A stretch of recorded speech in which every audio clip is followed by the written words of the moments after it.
Well, I put a name on this video called Open. And then I put a little asterisk and said, "Are you?" So I wonder if we can take a look at turning this light on. I'm my own lighter and cameraman, and I do it all here.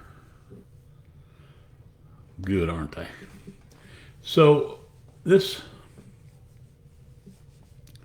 conversation about open really needs to have a NESS at the end of the word, openness. When you add NESS to a word, it makes it the context, meaning the entire content of the word then is included. So openness would be the context of being open. And if you will, allow me to suggest the first rule of thumb, just rule of thumb here, not. The first rule of thumb is that you don't know anything. Nothing at all. You are the dumbest person that ever, well, you can't be the dumbest person that ever walked the planet because I am. It means to say you can't know anything. But there's a little distinction. The distinction is for sure. So you can hold your opinion briefly. But if you hold your opinion for very long, it becomes a belief. And the moment it becomes a belief, it's a lie. The greatest beliefs that we have are, of course, there's a God and a Jesus and a Mother Mary, and snakes can talk, and virgins can have babies, and those kinds of things. But the beliefs, hello, Jim. What does that say? Your hair looks nice. Marilyn's not a very good barber yet. We're in quarantine here, so. She has been, well, doing okay. But when you have an ugly thing to start with like me, then it doesn't make any difference about the haircut, does it? So at any rate, I wonder if we could look at this word called open. Open means, as I've already said, that you don't know anything. You're not a Republican or a Democrat or a man or a woman or a Zen Buddhist or a, what do they call those people who wear that strange underwear? Mormons. None of those things. It means to say that you're open, willing to consider anything and in everything. That doesn't mean that you haven't already considered it, by the way. So if you could consider this word called open, and then ask yourself, are you open? We've had this conversation before. If your answer is yes, you are open, or no, you're not open, then they're both the same. You're closed, a closed mind. If you look at our, here in the United States at least, well, over worldwide probably, but you have to be a part of a tribe or a group in order to really communicate. Other than that, you can't communicate because people are not open. They've already formed their belief. People on planet Earth already know everything. Every one of them know everything. And if you suggest that they don't know everything, they'll say, well, of course I don't know everything. That's how much they know everything. They even know that they don't know everything. So I wonder if you'd ask yourself this question. Is it possible for you to not know anything at all? Nothing. Is that possible? It would make you the dumbest person that ever walked the planet. Just after me, that is. And then you would need to observe. You would need to be 100% alive. Look, watch, see what it is that you think, and watch what it is that you do. If they happen to be the same, then perhaps you have fused with yourself. If they happen to be different, then obviously you're not open. Because open means the ability to move in 360 degrees at any time, like lightning, like in quantum, if you will. But if you, what's Jim saying? He got you looking at. Oh, did she do a good job? Oh, Marilyn did a good job with my haircut. Thank you, Jim. You can't put, what do they call that? You can't put lipstick on a pig and make it look good, but Marilyn did pretty well. So to be open is perhaps the most important consideration that we could hold for ourselves. The ability to be open means that which comes in can go right on out.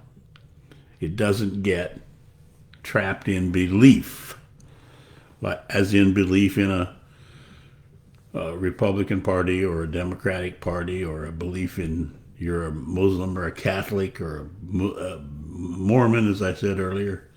None of those things. You don't get stuck on any plateau of discovery. You simply make the discovery, and then you look for the flaw in the discovery. That's open. Closed is, well, there's a Muhammad, and there is a God, and there is a Jesus, and snakes can talk, and those things are a closed mind. And, by the way, at least here in America, well, country, all over the world, belief, which is knowledge and thought, runs our country here in America and the world. That's how we ended up with a guy who grabs women between the legs as president of the United States and the leader of the free world. You see, because of belief.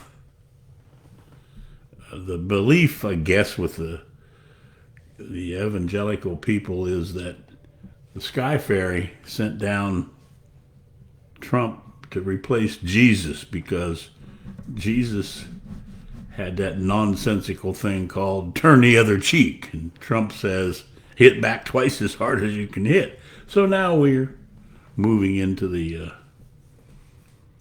hit back twice as hard as you can hit area because of belief. And belief blocks intelligence. Any and all belief blocks being open, which is intelligence.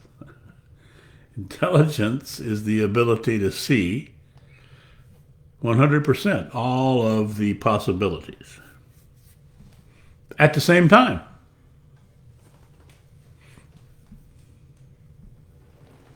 I wonder if this thing scrolls down. I guess Jim's probably typing something more. Oh, yeah, he is. Unless they are not. Unless who is not? I don't know what that is, but. So here's my question, Jim, since you're here.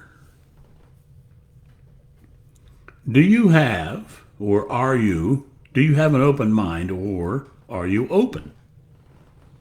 That's my question to you, Jim Moore. Are you open, or do you have an open mind? You see, because a universal truth is communication is impossible. No, I was going to say just about, but it is impossible on this planet. We cannot communicate with one another because we're not open. We are closed. We are a Republican. The moment you're a Republican, you're closed. Or we're a man. The moment you're a man, you're closed. Or we're a woman. The moment we're women, we're a woman, we're closed. Or we're an American or Japanese or we're closed. Well, the moment we accept that label, that belief, we're closed. So, again, my question is put forth here. Are you open or are you closed? Until at least we reach critical mass with people who are open, we will continue to go to war. We'll continue to kill each other. We'll continue to have fights, arguments, jump up and down. We're going to continue to be a man and a woman and a Democrat and a Republican and a, what do they call them, lefties and righties, and the closedness is going to get worse and worse because it keeps closing down on us. When your mind is closed with a belief, the only thing it can do is repeat itself. And if you haven't noticed, in our own lifetime, all we've done is go from war to war to war. If you've noticed our history, if you've read any history, who knows if our history is true or not true? Alexander the Great and Washington, who owned all those slaves, and Jefferson, who owned all those slaves, and they wrote about freedom of all mankind.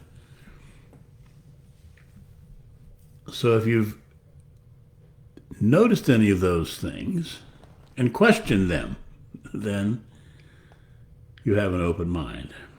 So I'd like to close with this consideration. Actually, it's a universal truth. All life happens in questions. All death happens in answers. And we happen to live on a planet that has all the answers. Talk to a evangelical, they'll tell you that they gave their life to their Lord Jesus Christ. And they will tell you that they own guns so they can put a bullet between the eyes of a person who might try to steal their stuff. And they'll tell you how religious they are. So I think we're at 13 minutes and 56 seconds. That's probably too long. They tell me the attention span is rather short for closed people. Maybe even open people. All right, anyway. Unless they are not. Let's see if Jim has anything more to say. Nope, Jim doesn't have anything more to say. So we'll close the conversation, and we're going to leave the conversation open at the same time. So we're going to close it physically, but psychologically, I'd like to leave it open, this conversation. Are you trapped in thought? Do you use thought as in reason, as in justification, as in explanation? Or do you consider possibility? Good night. Thank you for listening this far, if you have.